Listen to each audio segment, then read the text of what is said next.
So maybe we'll start.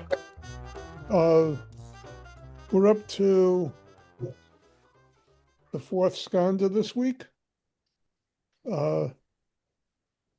Reaction, it's called in the Heart Sutra, in English anyway, in my translation.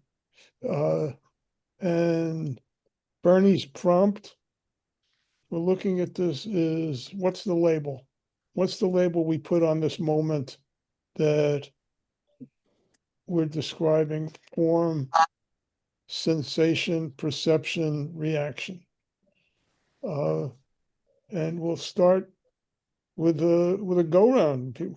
Everybody share a moment that you observed this week. This is practice doing skandha practice. Get a taste. It won't make you Avalokiteshvara in one more week, but it's a tool to get you there.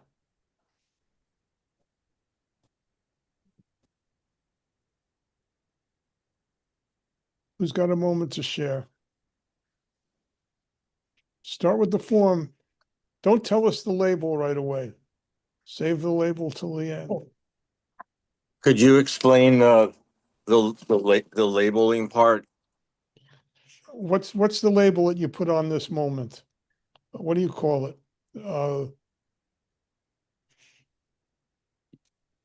When somebody said to you, asked you how what happened today, or what happened, why are you late, or whatever the thing was, and you don't tell them everything.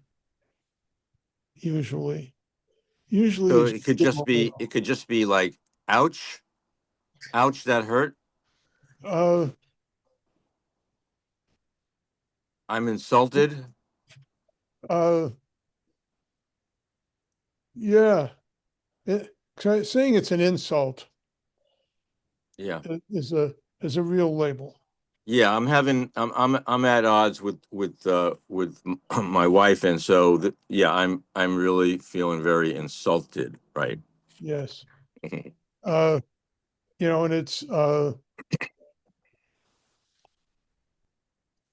part of the gift. This is a little more warm up for you. Part of the gift of this practice is that as you do it, you come to recognize your labels as your labels. And you realize, I'm labeling this interaction as an insult. There's nothing in the sounds or anything like that which is insult.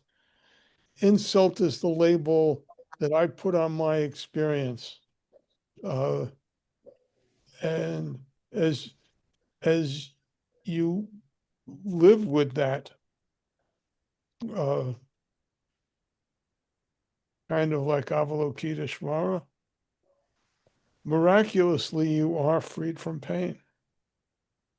There is so much pain that we create in the labels that we put on our moments.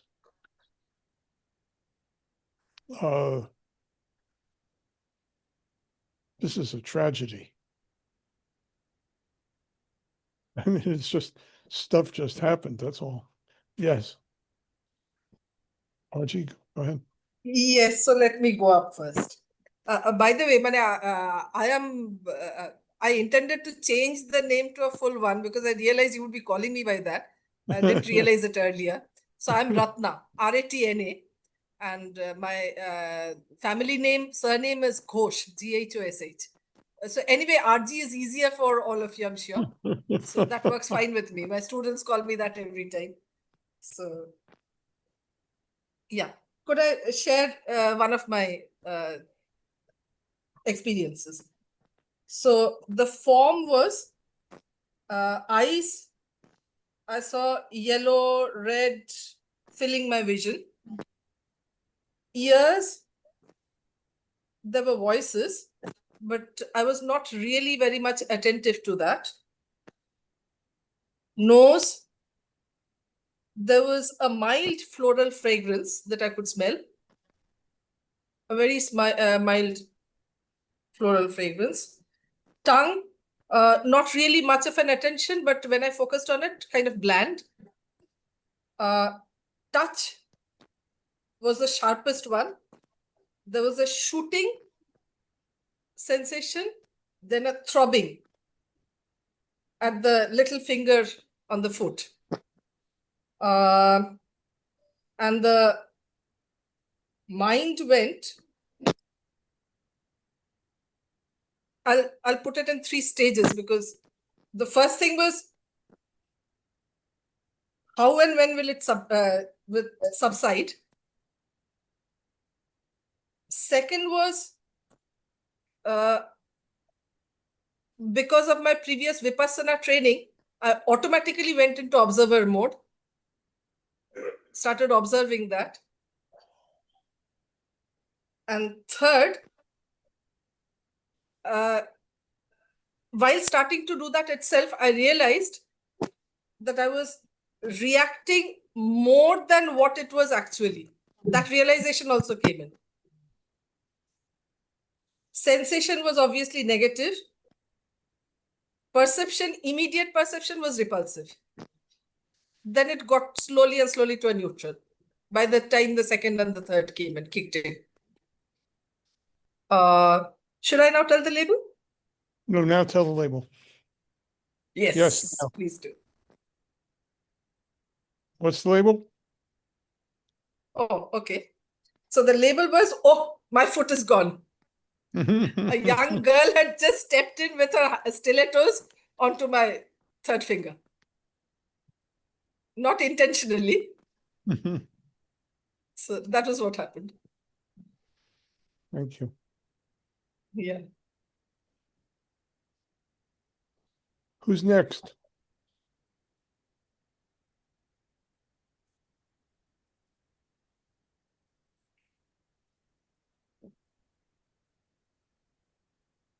I can go next.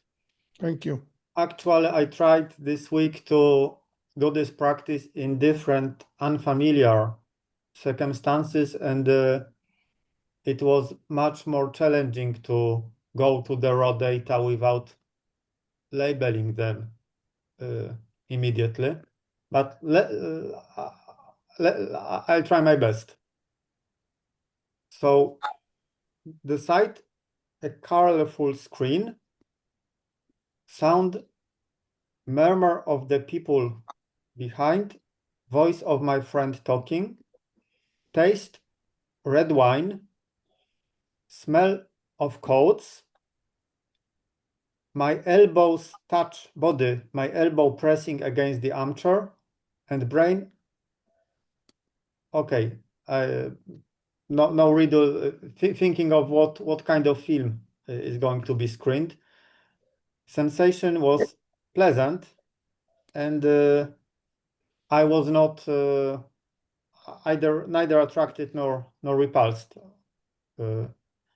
Actually, I went to on Halloween. I went to the cinema to see a series of Asian horror movies. Oh.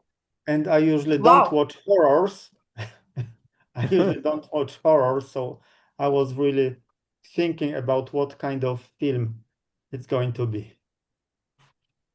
But as you can see, I also tried to do similar moments with like transit in the bus or other places in the public space. It's much more challenging than just sitting at home, where I can find an easy moment to describe. Mm-hmm. Yes. Thank you.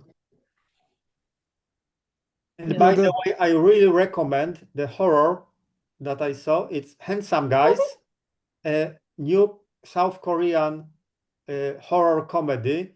It's the funniest horror I've ever seen since Beetlejuice. Handsome Guys, you said? Handsome Guys. Korean. Okay. Fine. Noted. Thank you.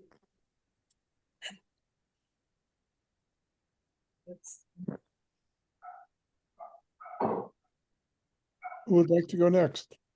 I'll do it, Ken. Just a little footnote. I didn't want to think about this process. I wanted to see if it could happen spontaneously. Sure enough, it did. So touch, repulse, smell, vile, hearing, none, seeing, red, taste, putrid. So come back up a little bit. Like on touch, Mhm. what was, like, what part of your body was touching? What did it feel? It didn't touch anything. It was trembling. So that's a touch. You know, it didn't physically touch anything. Okay, It wanted to back away from this thing. okay. And the label I put on. Wait. Go slow. Mhm. Because I think you were shorthanding it a little bit. So I like that the feeling was trembling. What was the sight? Repulsion. No. Repulsion No. is the perception. Mind. Perception. What was the sense? What were you seeing? The sense was to close my eyes, to actually physically not see it. So If when that's- you closed your eyes, what did you see? Anger. No. You can see anger. Close your eyes now. Tell me what you see. Nothing. Is there a color? Sort of a bluish color when you close your eyes, to me. And is it constant across? Is it even? Is it varied? It's waves. It's waves, depending on how hard I push down on my my upper and bottom eye. That's an explanation, but the form is, maybe what you're saying, kind of blue with wavy lines, maybe. That's what you want to notice, what you want to take note of when you're paying attention to form, is really not, the deduction that your brain is making on the basis of the sensory experience you're having.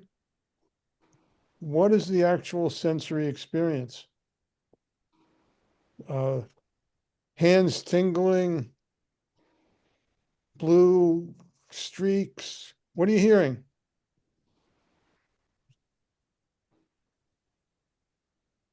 Blood rushing in my ears. You know how, like, when the ears pop, you hear that sound.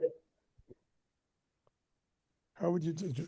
Like drumming? Is it like a drumming sound? I'm trying to. Well, I'm trying to be able to sort of hear the sound with you, not just know what the experience as you interpret it. Like a It's sort drum. of like you want to take your hand and go like that to clear your ear, like that. Okay. You smell anything? No. Taste? Bitter, vile taste in my mouth. Bitter. Bitter. Vials of judgment. Well, And what was your brain? What was the thought in your, like the brain stuff going on at the moment? why did I not respond as opposed to react to this person?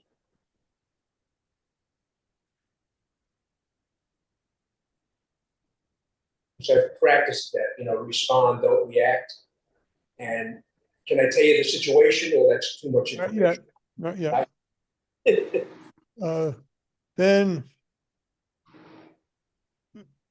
sensation, was this positive, negative, or neutral? Negative. And it's something you wanted to get away from, or wanted to hang on to, or neutral? I wanted to learn from it, I would have to say. Whoa. I guess it was, when I look back, positive. probably positive, but were you hanging on to it? Pushing it away? Hanging onto it, replaying it in my mind a couple of times. Okay. And now, what's the label? What do you call this experience? Interaction with another human being. Is that really what you call it to yourself? Yeah, If Rini said, Stephen, what just happened? Would you say interaction with another human being? I would say that was I would use another word. I would say that was a bad interaction. How could I have changed that? Okay. Yeah. That's the label. Bad interaction. Got it. Do you want the situation or not? That might No. clarify. No, that's it. The label is what we want. You know, I think we got a picture of it, you know? We don't, in one sense, we don't know sort of quote objectively what you think was going on outside. But we got now a pretty good picture of what your experience was. Yeah. I think like in photography, it's kind of like what you don't show is sometimes more important than what you do show. If that makes any sense.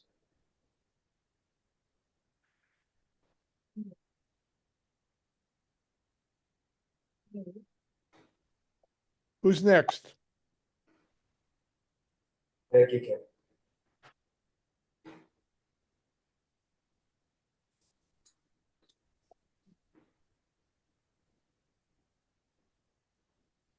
Anybody else sharing today? I think what was fun was I was in the midst of something and then realized, oh, this is a moment. So I hadn't thought of calling it a moment to begin with. And so the moment is, the form is, I'm breathing deeply, deep breaths. That's your body, right? Mm-hmm. And the sound is the sound of my breath, because I'm really exhaling and inhaling very fully. And in my nose, rather than a smell, it's just the movement of my breath as I'm really pulling in the activity of the breath, and in my mouth it was this out breath, very strong out breath movement. And I was also aware of my expanding belly, and as I breathed in and then as I breathed out, it kind of contracted. A little bit of dizziness.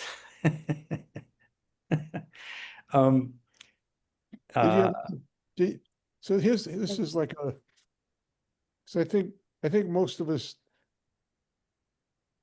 are when it takes a while to begin to register completely. Was there any physical sensation, for instance, so that you could know whether you were sitting down or standing up or lying down? I was standing facing the wall, holding an 8x10 sheet of paper against the wall with my fingers. I would release my fingers and breathe deeply on the paper simultaneously and hold the paper with my breath 108 times. Thus the dizziness. So yes, I was standing. Like that's something you summarized it, but like when you're noticing the situation,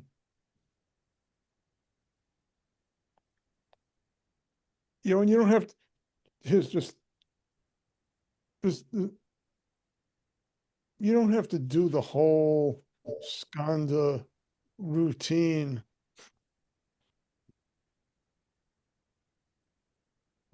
every minute of every day, but you can take a minute to notice the form a number of times during the day. Mm. It's in Thich Nhat Hanh lingo would be a mindfulness moment. He would say things like, when the phone rings, take a moment just to be present before you answer the phone. What does that mean to be present? Well, one of the things that it means is to notice the form of the moment. Feel your body. If you're sitting, there's a certain, you can feel things in your legs and in your butt to feel that are different than what you feel when you're standing or when you're lying down. Are you lying on your side? Are you lying on your back? Are you sitting in a comfortable chair petting a cat, or are you sitting in a hard back chair?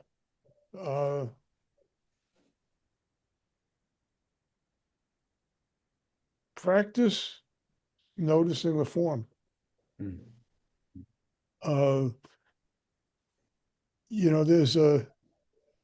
There's probably a version, in which you would diving into the skandhas, that you wouldn't go on to sensation. We're doing one a week, zip through, give you a taste. But there's another way of working at this where you don't go on to sensation until you have really gotten used to noticing form. Mm.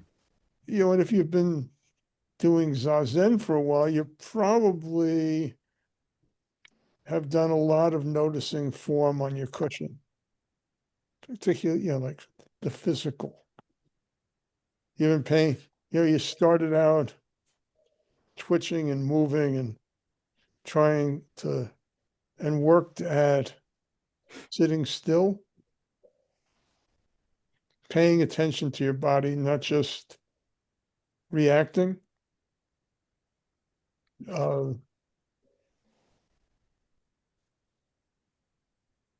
Really stay with it. I interrupted you, David, I think. Mhm. Did you get all the way through? No. Almost. So it was before I began, I was hesitant. I expected it to be a little unpleasant, but the focus and the practice became so pleasant. I immediately fell into it and really enjoyed it. So the pleasant is the sensation. Yeah. The Yeah. the unpleasant moment was a different moment. That was the Right. moment of anticipation, not the moment of doing. The moment of doing was pleasant. Yes. And is this something you were pushing away, hanging on to, or neutral?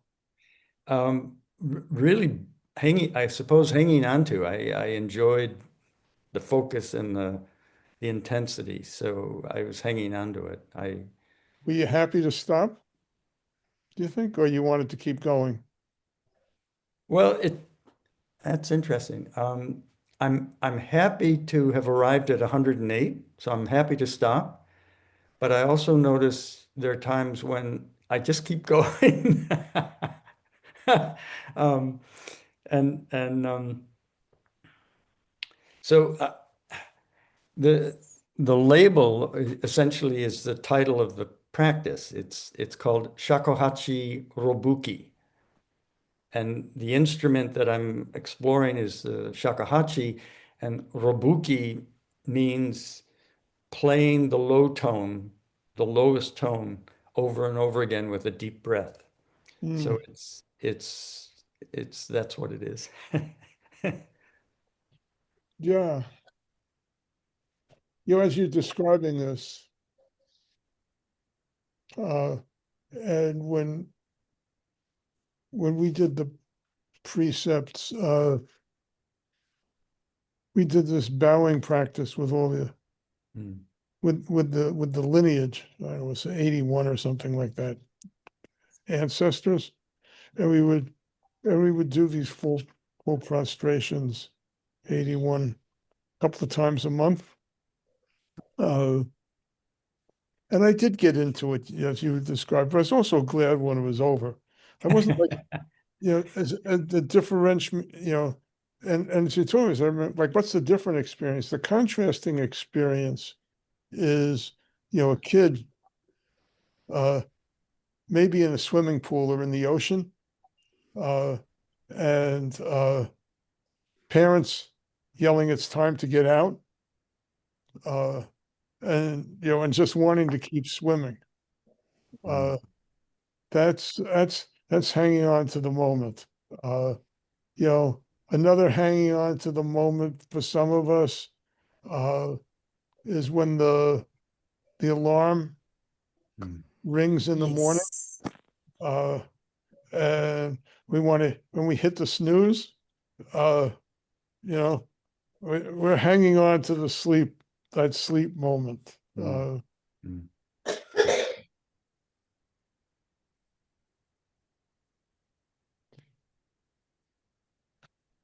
Can I get a question in? Yes. Okay. Could you make the distinction, like, okay, when we're examining labeling as part of the fourth skandha, we're often focused on how the labels add unnecessary suffering, as you described. But sometimes the labeling seems protective and appropriate. For example, if someone, in my case, or my wife, is behaving aggressively, throwing things, blocking exits, taking my keys, it feels accurate and necessary to label the situation unsafe and remove myself. Labels keep us alive. Yes. How do we distinguish between unskillful labels that create suffering and practical labels that support, healthy action in the world? That's a great question.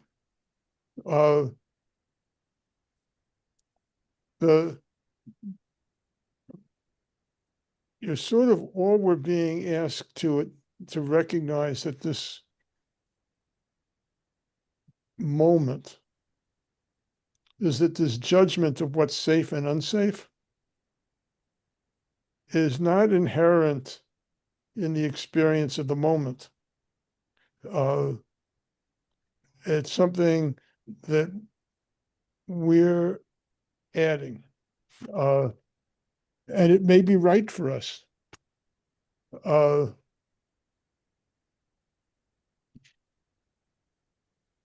Recognizing our labeling changes our relationship to people who label the situation differently.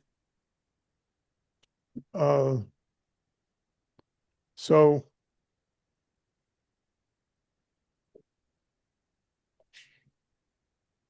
I say this is not safe, and somebody else says, "Don't be ridiculous, it's safe." And I say, "You're crazy." A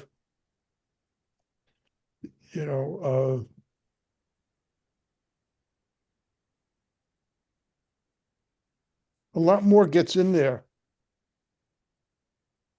I think, this is this is actually inherently somehow a dangerous or not dangerous situation.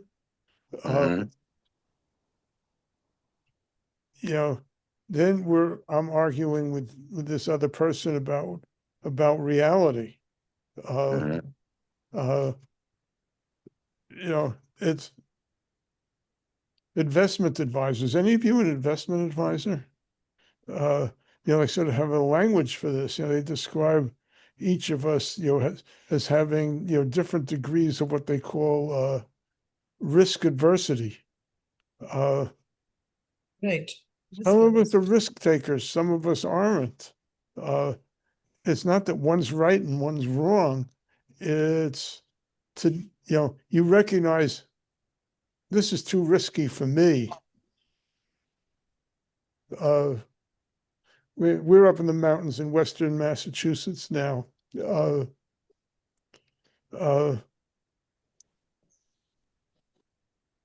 there's no snow here yet, but you can see the ski slopes, and some of them are more dangerous than others, but it's like some are dangerous to me and some are dangerous to you. Some are safe for me and are dangerous to you, that they're safe for me and dangerous to you if I happen to be a better skier. That's not the case. But if I was a better skier, this might be safe. Let me get to the question of what do you do in like that Damon's asked, what do you do if you're in a situation which someone else thinks is safe and you think is dangerous? Uh,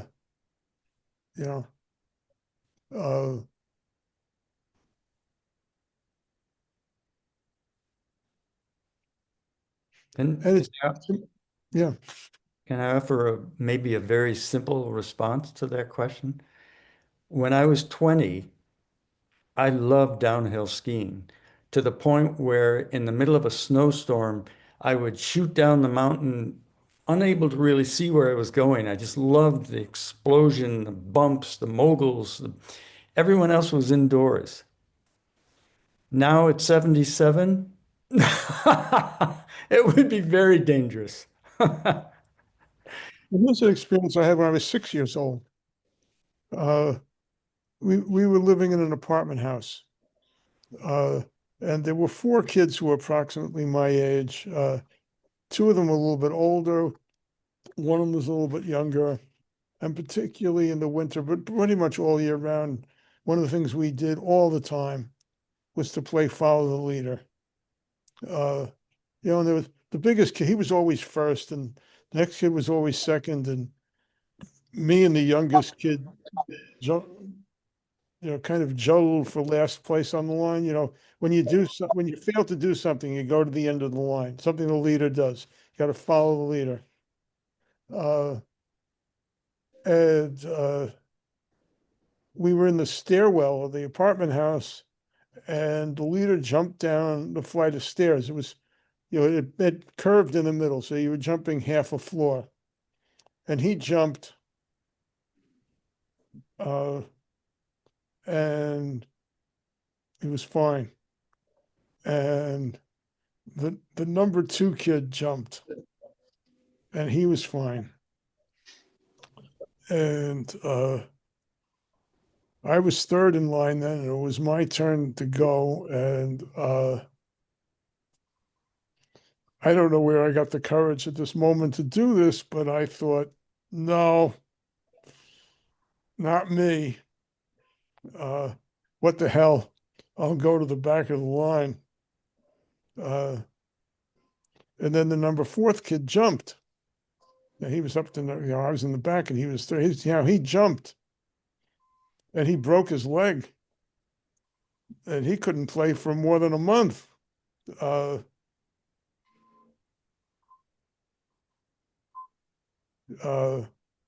it really dangerous?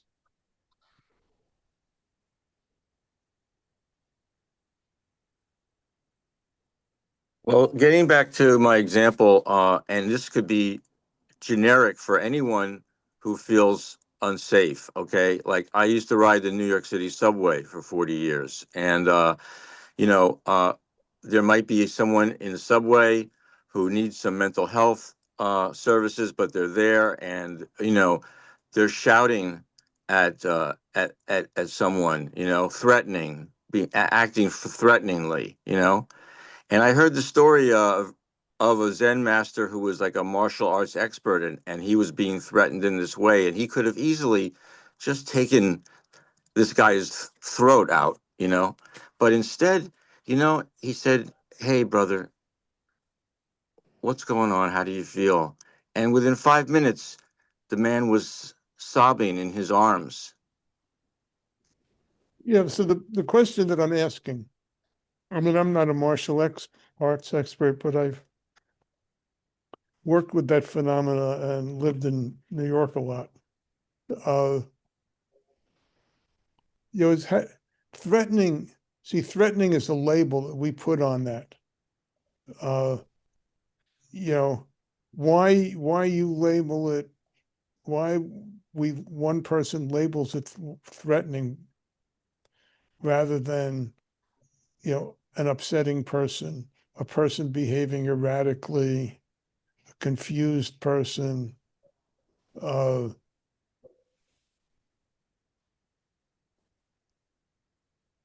Right. how you label, hold for down the road a second, that how you label this is going to have tremendous consequences for how you respond to the situation. But in order to get to that point, you have to realize, be open to the notion that the label is something you're adding to the situation. If you don't recognize that, if you think what you're doing is simply, with your eyes, ears, nose, tongue, body, mind, perceiving threat, then there's nothing you can do but respond to it as a danger. Engel? You know, Murio Roshi, Peter Matheson, he used to say to us, don't be afraid of the tiger that's not in the Zendo. And it was kind of a teaching like this. Like when something's really a threat, I'm not labeling it. I'm actually getting out of the way or responding to it, right? I don't go first like, oh, this is a threat. I need to do something. I just get up and either I leave and then I think that the labeling gets into rationalizations for what I did a lot of the times, right? Yes. I think it's like Bernie used to say, when you cut your hand, you don't think like, is this what you just take care of it. So here's the problem with Murio's advice. And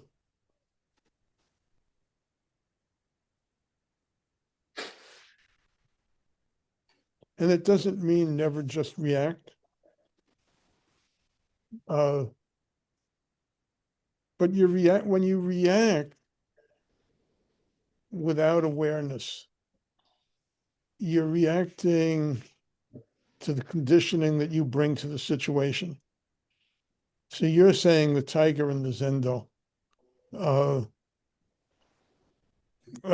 Damon brought up the quote mentally ill person on the subway. The mentally ill person is only the latest subway boogeyman. That's the boogeyman today.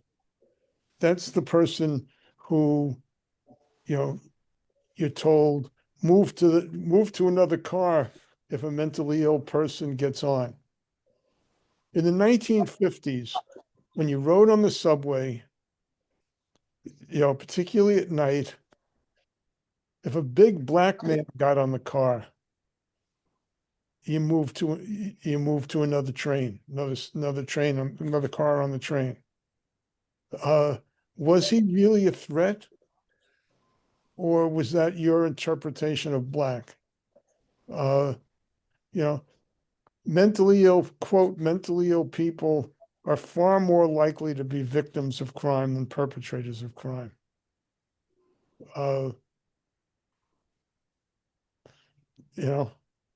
They're far more likely to be torched by a bunch of rowdies than to attack somebody.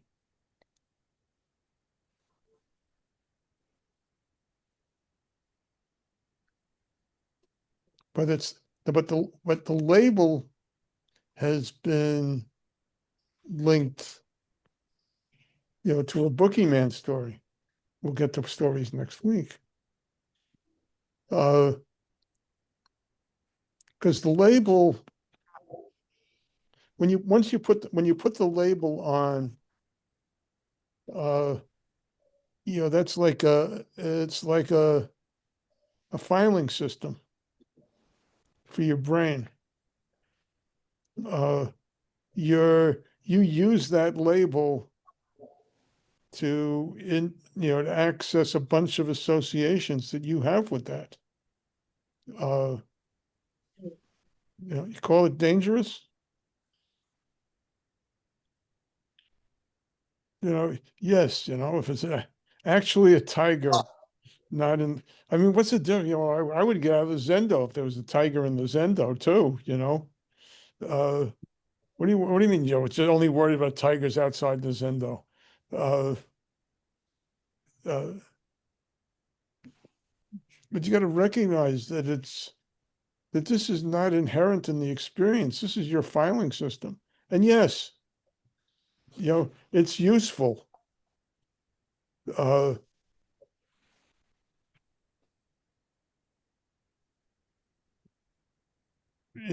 We're driving here, not in England.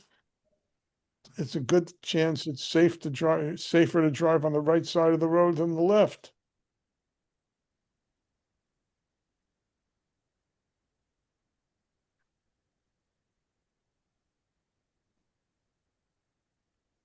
Does that mean it's safer to drive on the right side of the road than the left?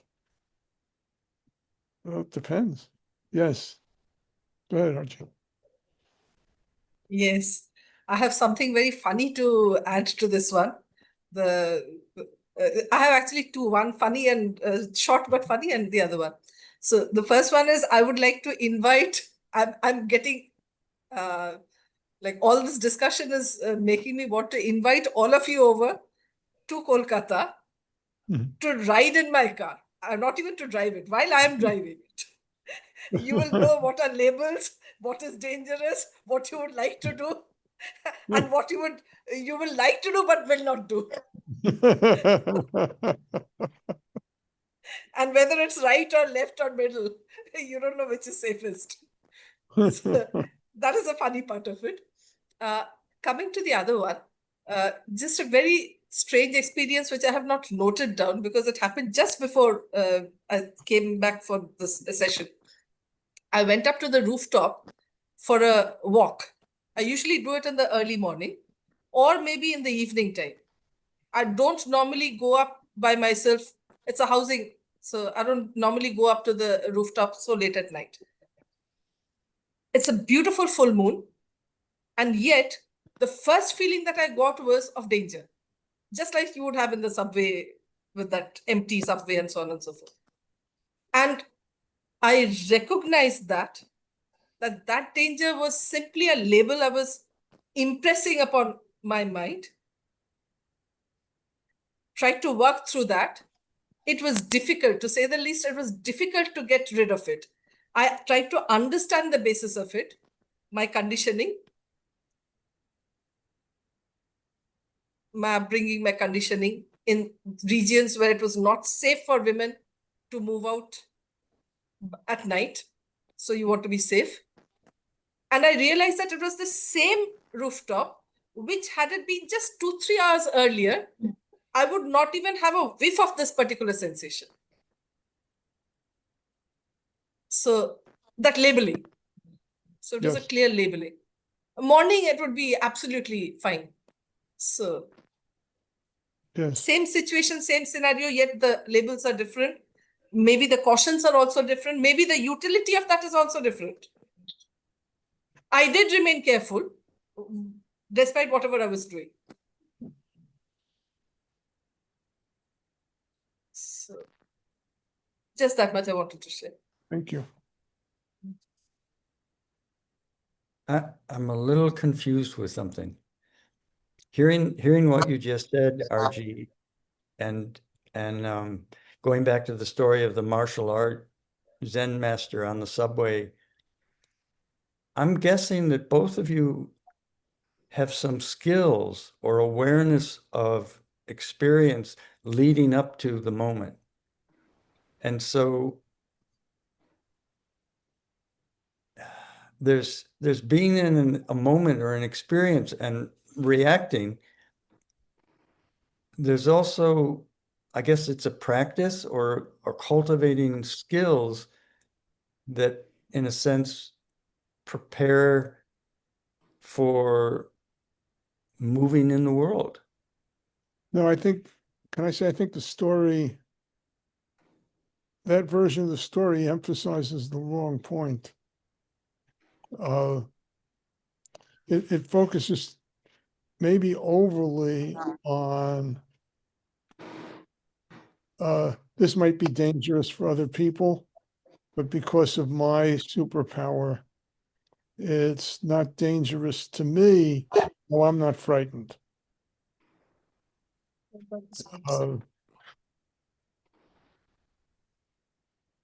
We have a choice.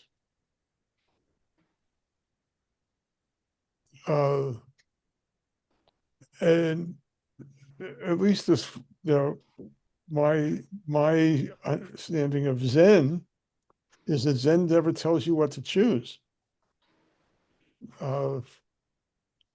So you're always in this situation. You're always in a situation in which you can say, this is dangerous, I got to get out of here. Or you can say, I know I'm frightened. And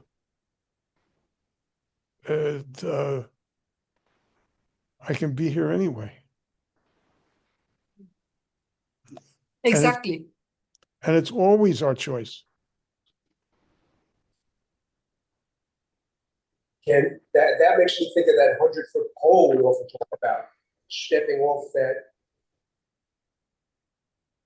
facing that fear.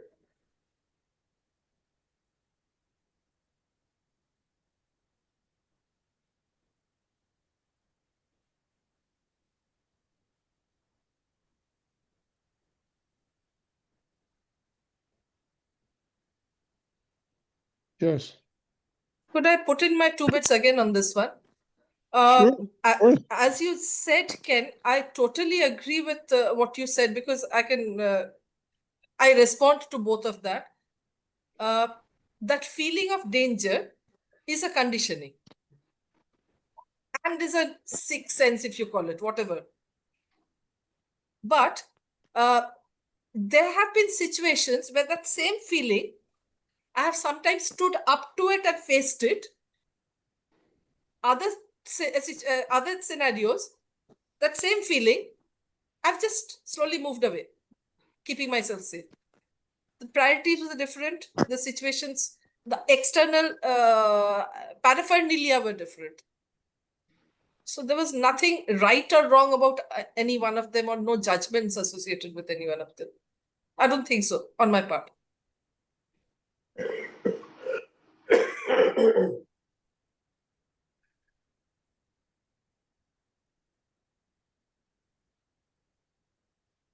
And it's hard. It's hard not to judge other people. You know,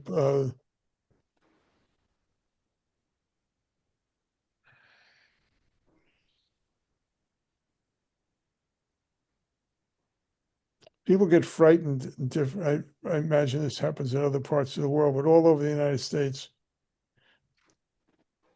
people get frightened sometimes when people who are different than them move into the neighborhood. Sometimes they get frightened of crime. Sometimes they get frightened of real estate values going down. Sometimes they get frightened just of change in the food that's being sold in the restaurants.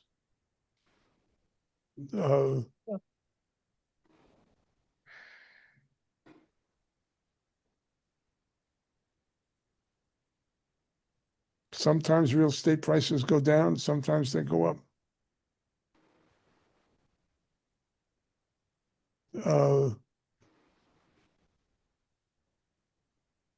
Should you, what should you do? Uh,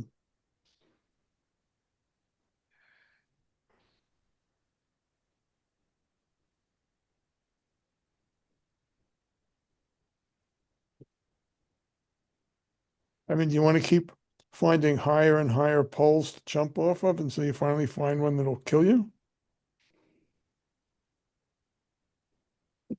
Well, I think what scientists do is they look at data, and I don't see why I should be any different, even though I'm not a scientist.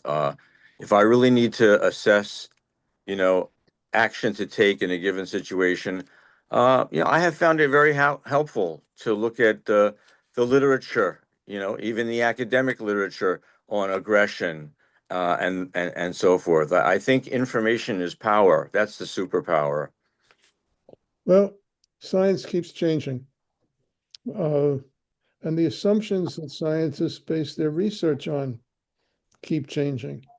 And a lot of the stuff that was obviously true and impossible and science fiction not so many years ago is now commonplace. Uh, uh, you know, Okay, well, in the social sciences, there's a guy named John Gottman. You may have heard of him. He and his wife, for decades have been doing research and testing and experimentation about people getting along, people in marriages and relationships. And he's able to predict within 5 minutes whether a couple is going to get divorced by listening to their communication. So it's that good. I I'd like to just go back to someone different moving into the neighborhood. And I might have some discomfort or fear of the unknown or different, but I think, when you asked Ken, what would you do? Bake some cookies and go over and say hello. yeah, and personally, I like that. And I would like to have you as a neighbor. But if you were afraid that me and my hippie friends were going to wreck your neighborhood and bring the values down, and you decide you didn't want to live there anymore, that's okay too. But and all the and at least at this first step, what this practice has to offer is to help us recognize that when you see it as a friendly, and you want to be part of the welcome wagon, that's what they were called when I was a kid. And I want to run, from Staten Island, we say, to Jersey.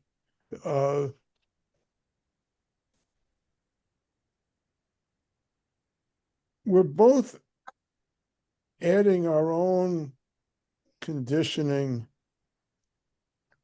to the experience that we've had. We're both standing on the sidewalk looking at these people who are moving in across the street. That's what's primary. That's the form of the moment. That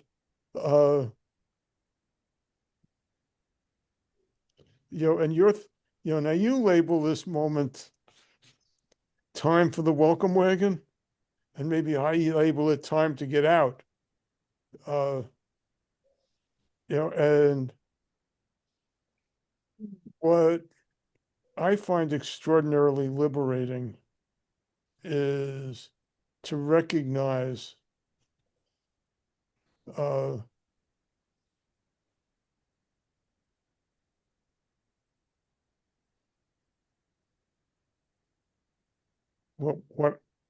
what the observer is adding. And Damon, frankly, it's like if parts of the social science world haven't caught up with the physical sciences, and aren't yet recognizing the role of the observer. You know, Heisenberg's been dead a long time. You're kidding.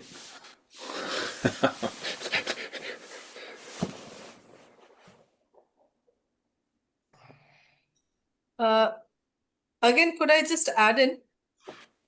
Yes. Yeah, that is today itself in the morning, what happened? The newspaper, Zohran Mamdani. So this was Yes. the colors and all. And it immediately made me think that, oh, tonight I have this meeting. And this is New York. And we are here hearing about all of that. And going by what you exactly said, so I guess that is exactly the polarity that people in New York are right now facing. Yes. Yep. You know, so a lot The of people situation is the haven't- same. He has become mayor. But how every person is going to look at it is so very different. The labels are going to be all across the board. Yep.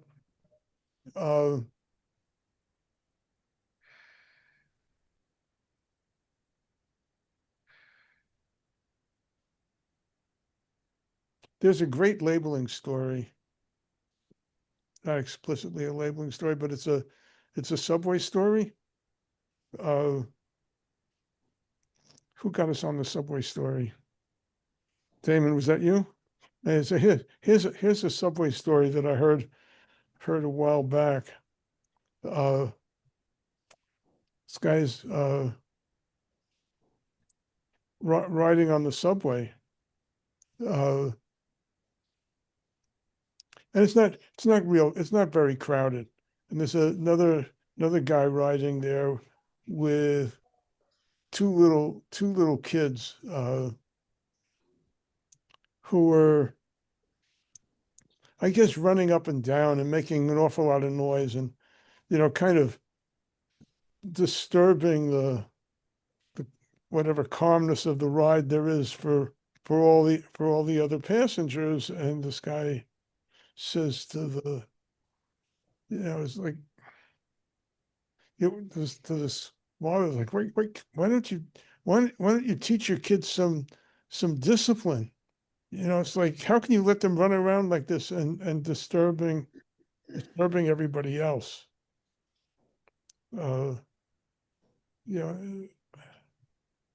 It's just a kind of dangerous thing to stay on the subway because you don't know how this other person might respond. But the father says, I'm sorry. But we're just coming from the hospital. Their mother just died. And I don't have the heart to tell them to sit down and be quiet.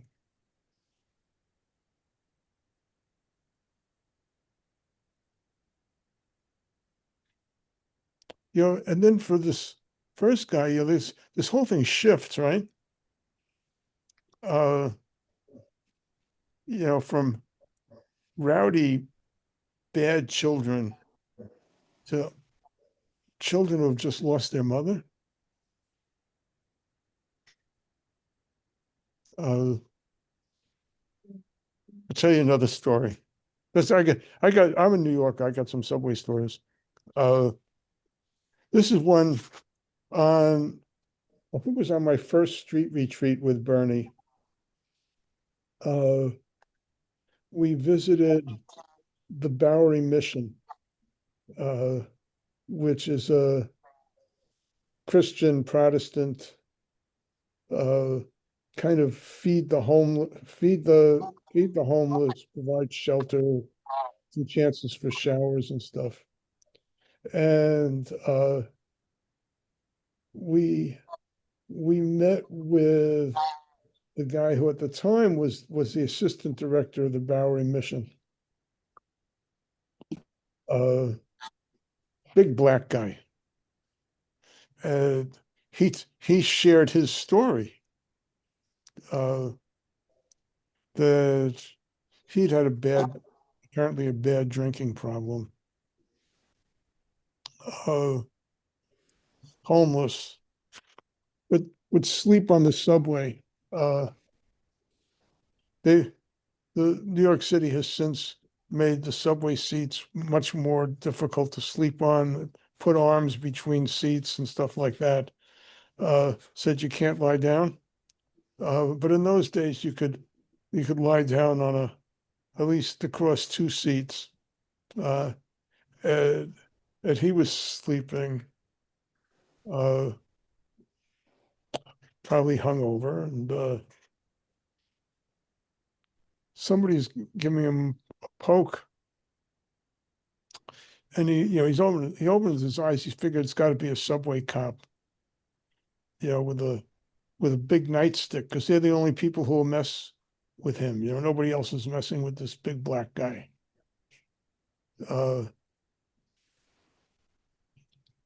But it's a tiny little white woman.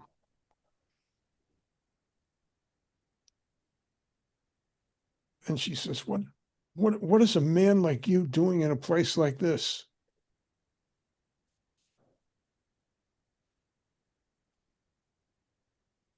He's like, he's in awe, it's like, where does she get the courage to wake me up? And she gives him a business card for the Bowery mission. She says, you should go get yourself straightened out. A guy like you doesn't belong here. And she leaves him with this card. And he goes to the Bowery mission. After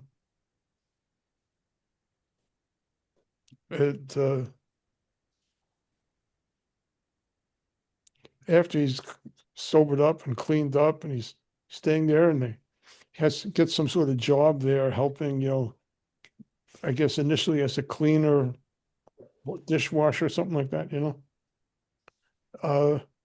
he gets to know some of the people there, and he says, who was that little white woman on the subway who gave me the card? Like, what little white woman? And he'd never heard anybody. Nobody there. They never know. There's no white woman who works for us who goes around giving out cards on the subway. You're crazy.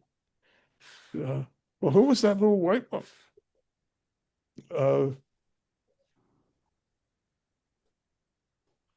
He kind of left us to ponder that. Is that an angel? Who in the world? What or who was that who handed this guy a card on the subway that changed his life?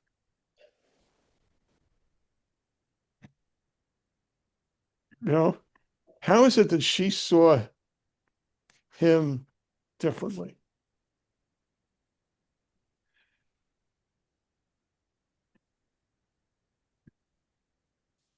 Wow. What a moment.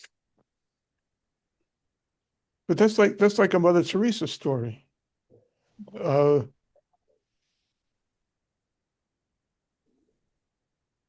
So how are you picking up these lepers on the streets like they're all Jesus? Oh Christ. What we're exploring here, what you're giving the example of the woman, this is like very countercultural, I think, in my opinion. This goes against, this rebels against the dominant culture. At this point, those type of situations, even myself, the label is none of my business. If I do something, I might wind up, thinking it's heroic, but you know what? I'll end up getting convicted of some kind of, like that guy Daniel Perry, or some of these other heroes in the subway. It seems like, yeah, none of my business. The days of good Samaritans are over. Let a cop take care of it. Well, all that this is pointing to is that those are your choices. Those are your labels. It's not the world which is dictating your choices. You have choices. Your labels, guide you in making choices. That's fine.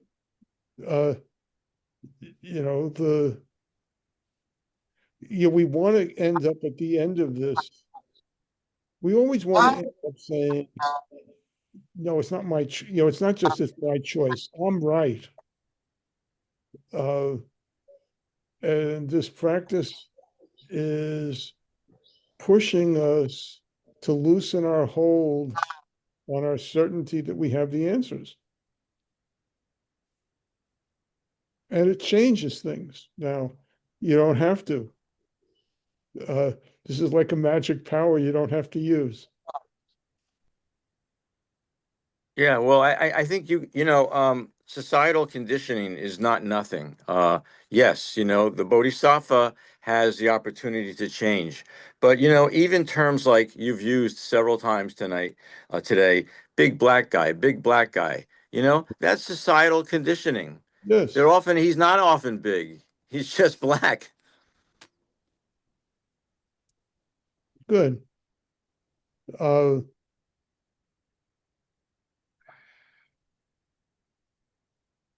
And I am a product, and my conditioning, is a product of my society, my family, the era in which I grow up. And I can't change it all. Much of it's inherent in my language. Uh, uh, and there are people mostly somewhat younger than me, for instance, who are struggling to change the language, at least the pronoun language in English, uh, uh, to try to kind of erase gender from speech. Not It's not me, I but can I be aware of it? Yes. Am I going to change? No. I have choice, but it's a choice. It's I've feel like most of my life I've worked against racism. But I still think that Huckleberry Finn is probably the best American novel. And there's a version of Huckleberry Finn out now, which has removed all the racism from basically the relationship from the book and the relationship between Huck and Jim. And it's not quite sure what the hell the point of the story is, if this difference doesn't exist. But there it is. I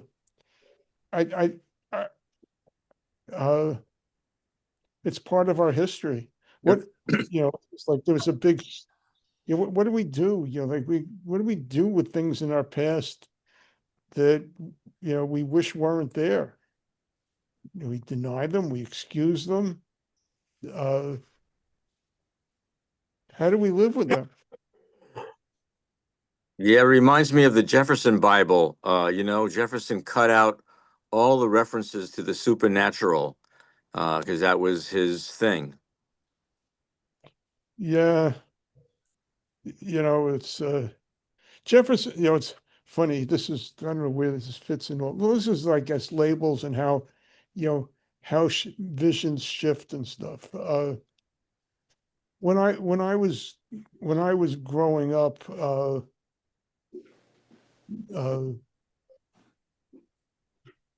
Jefferson was right up there as probably one of the 2 or 3 great American presidents. and then this guy comes along and writes this musical Hamilton, in which turns my vision of Jefferson really on its head, and you find out more stuff. It's just like the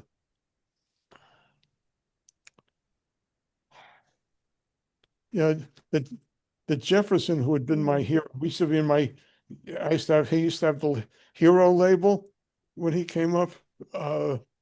Now, has taken this plunge to the bottom of the presidential hierarchy. It's just like even Washington had the good sense on his death to free his slaves. Like Jefferson would never free his slaves. They were just too valuable. Despite the fact that some of them were his kids. It's like too much, I can't get back to to Jefferson the hero anymore. Founding fathers. Yeah. What do we got? We got a couple of more minutes. I want to make the quick shift, and then we can, so that we're ready for the final act. That the fifth skandha in the Heart Sutra is called consciousness. Bernie's prompt is, it's the story. What's the story we're telling about the situation?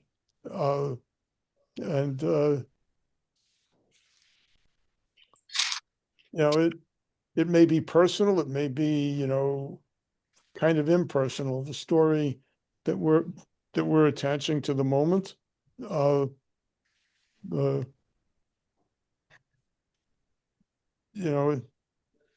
If we're is it a story about subway crime? What's the story that's coming up?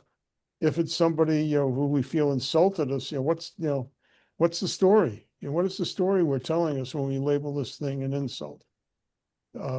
What's the story we're telling us when we label it scary?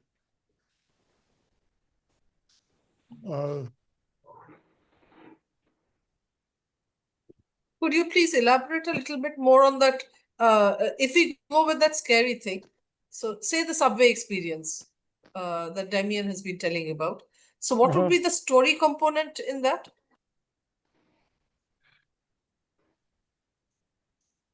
What could be a story component in that?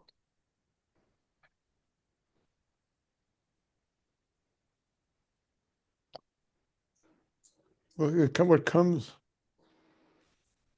like the kind of story that comes up more easily, when they're talking about driving around Calcutta, right? So what you're telling us driving around, is like our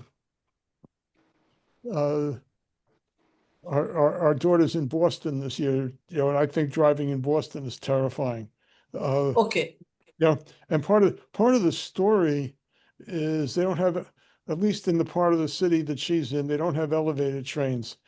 The trains are running at grade, and you have to make U-turns and stuff like this across the tracks. It's like it's like insane. That was, or that's a story, right?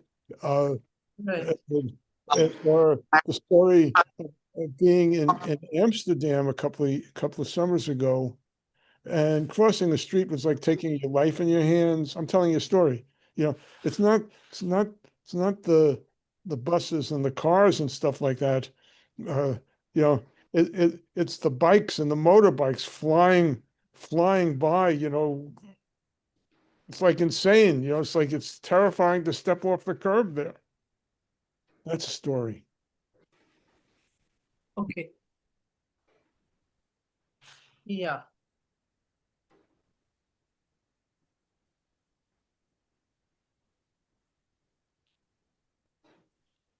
I must admit at this point that thanks to attending this one, so I'm getting my focus on the different things, and for sure that as you said, this would be the introduction to the skandhas, because I'm getting used to kind of just getting into the moment whenever I'm in a situation, Yes. kind of trying to follow, so this is what is happening. And then kind of again getting out and watching it unfold. I think part of what we're trying to just sort of show in the introduction is that the work with the skandhas is multi-layered. Yes. So that you start with the form, which is like this basic, almost physical, or maybe physical, response in a moment, noticing the elements, the 6 elements of that physicality, using the notion of those 6 elements as a way of pushing your noticing forward. And then you're adding layers of noticing to this experience. And that these moments, sometimes we look at them as extremely, brief, and moment after moment are going by. And sometimes we feel these moments are a little bit longer. Yeah.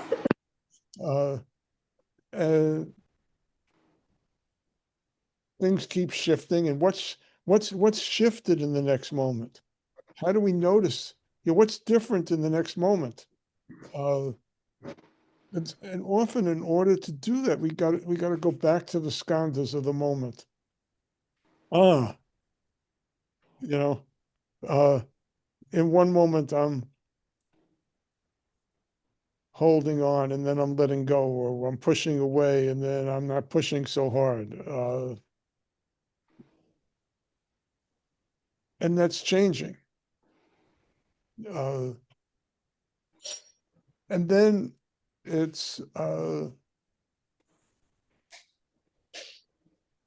not something to finish with. It's a tool. I think the more you use it, the more it reveals.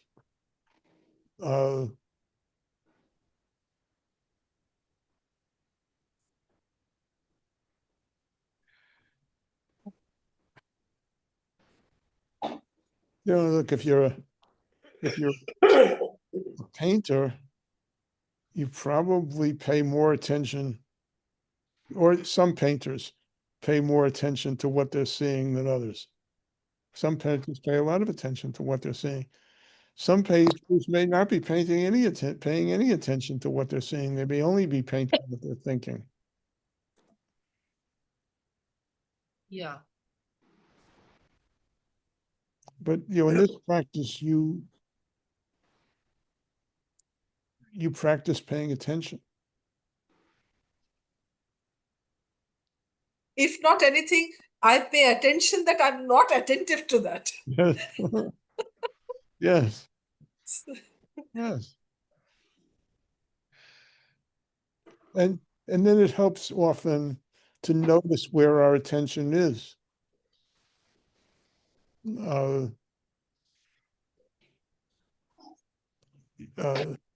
me tell you very quick, I guess we got a couple minutes, but I want to some people haven't even had a chance to speak, I think. I used to be a therapist, psychotherapist. And I would become aware sometimes when a patient was talking that my attention had wandered. Uh, I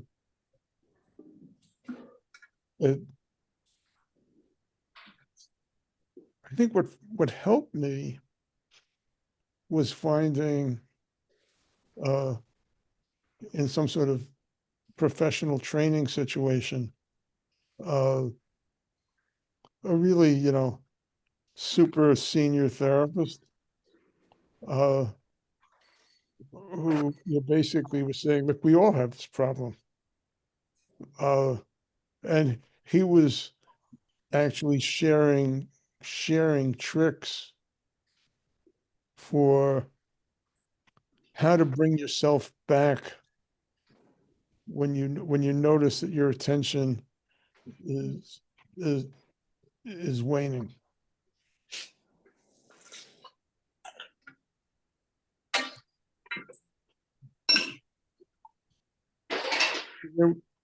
Todd, Ella, you want to add anything? Sorry, I missed a few sessions earlier, so I'm really enjoying this session. It kind of reminds me about practicing right now with listening videos of Eckhart Tolle, How to Stay in the Present. Yes. And it's kind of reminded me right now because I never heard of Skandhas before. And I can relate that a little bit, like staying aware, being in present. So this is really fascinating. Thank you.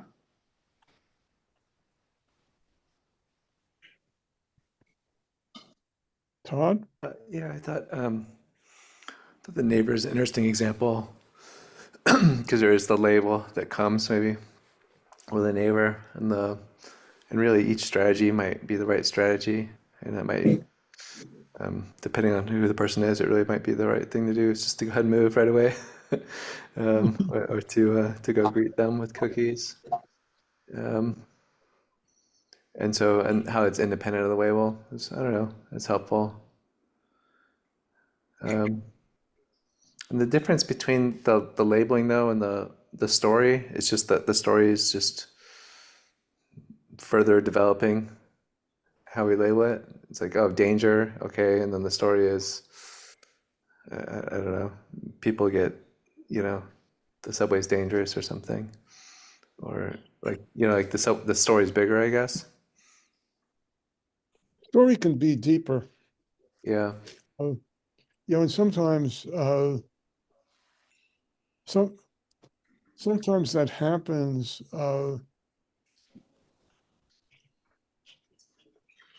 sort of in a burst.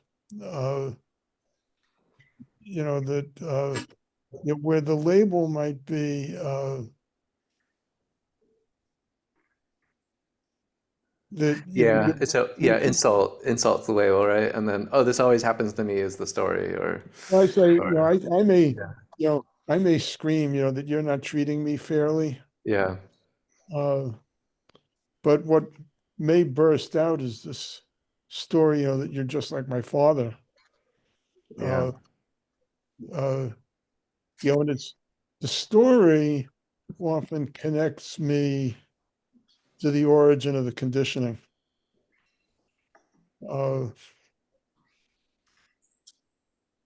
It's like we more of the history, yeah.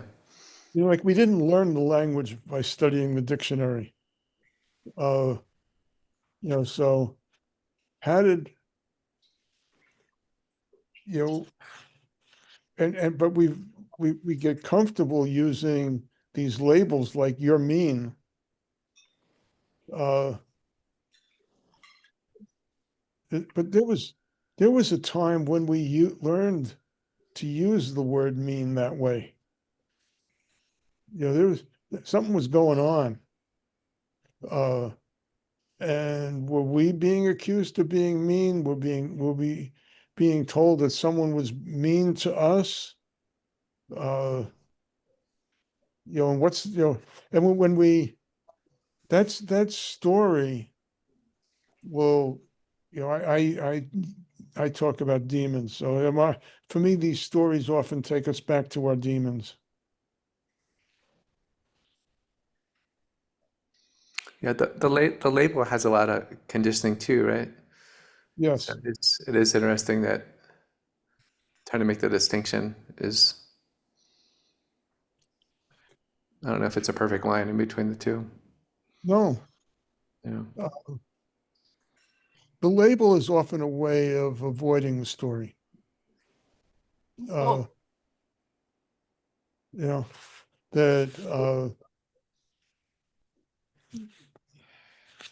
you know, we label this person a bad neighbor, but we don't want to think about what happened in our lives that it makes us afraid of, quote, bad neighbors. Why is bad neighbors? Why is this a danger sign?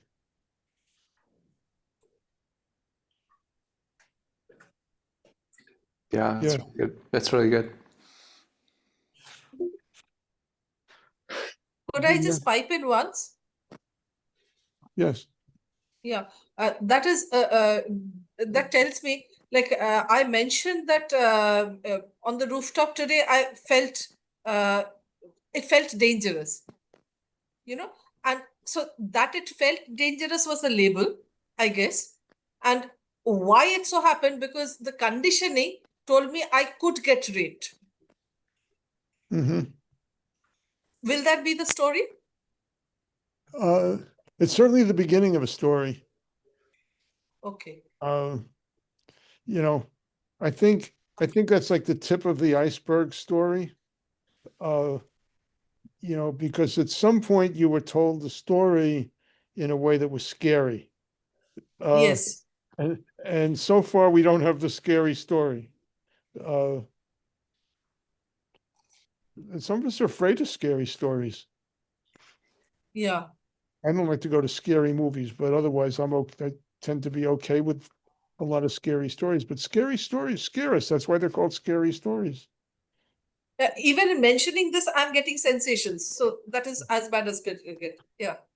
Okay. Acknowledging that. Yeah.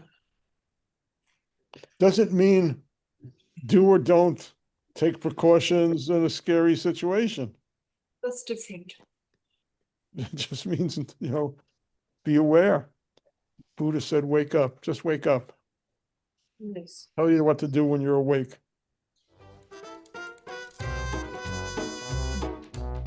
Yeah. Okay? Next time we finish up.